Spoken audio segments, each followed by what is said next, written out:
युद्धाची प्रतिकूलता उंबरठ्यावर, सगळं कोलमडायची भीती. स्वामींचे शब्द आठवा, मनापासून साद घाला.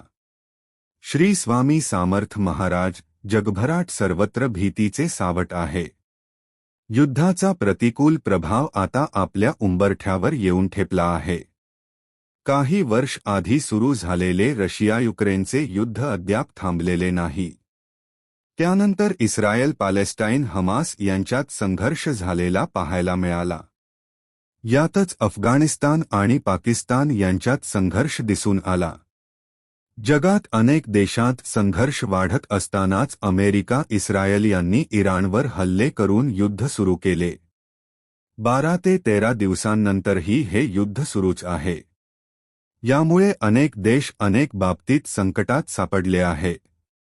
या युद्धाची धग अनेक देशांना जाणवत आहे. भारतही यातून सुटलेला नाही.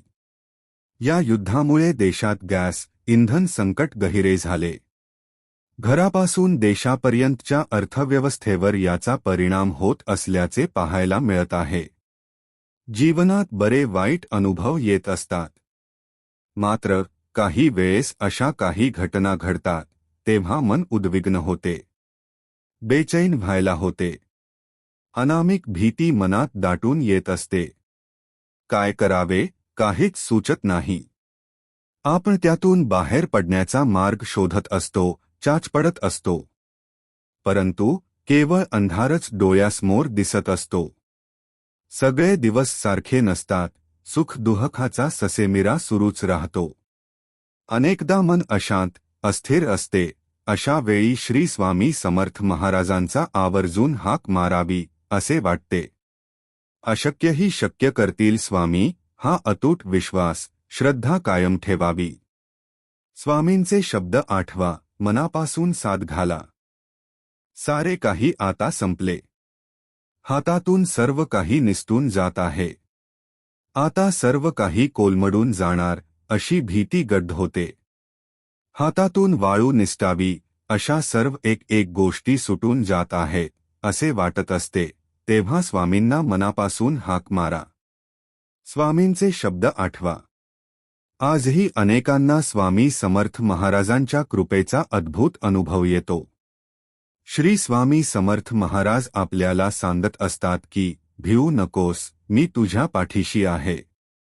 स्वामी आपल्याला श्रद्धा आणि सबुरी ठेवण्यास सांगत असतात. तुमचे कर्म तुम्ही करत राहा, फळ कधी मिळेल याची वाट पाहू नका.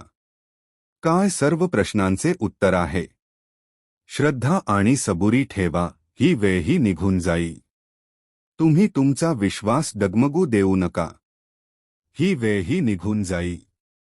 जेव्हा तुम्हाला असे वाटत राहते की एकटे आहात, तेव्हा स्वामी तुमच्या सोबतीला असतात. स्वामी आपली परीक्षा घेत असतात.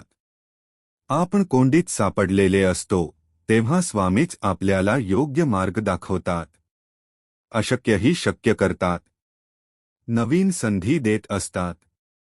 असा अनुभव आतापर्यंत हजारो स्वामी भक्तांना आल्याचे म्हटले जाते. मनापासून हाक मारली तर स्वामी मदतीला धावून येतात. स्वामींचे महात्म्य आणि महिमा कालातीत आहे. आयुष्यात अनेक समस्या येत असतात. जेव्हा सर्व मार्ग बंद होतात तेव्हा मनापासून हाक मारली तर स्वामी मदतीला धावून येतात असा अनेकांचा अनुभव असल्याचे म्हटले जाते. परंतु त्यासाठी स्वामींवर श्रद्धा हवी. स्वामींवर अतूट विश्वास हवा. स्वामी आपल्यावर कधी कृपा करतील हेही कोणी सांगू शकत नाही. परंतु जेव्हा कृपा होते, शुभाशीर्वाद मिळतात, स्वामींचे अनुभव येतात, तेव्हा जीवन अगदी धन्य झाल्यासारखे वाटते. स्वामी नक्कीच शुभ करतील असा विश्वास कायम मनात असू द्यावा. स्वामींवरील निष्ठा कधीही कमी होऊ देऊ नका. सत नामस्मरण, स्वामी सेवा करत राहा. श्री स्वामी समर्थ.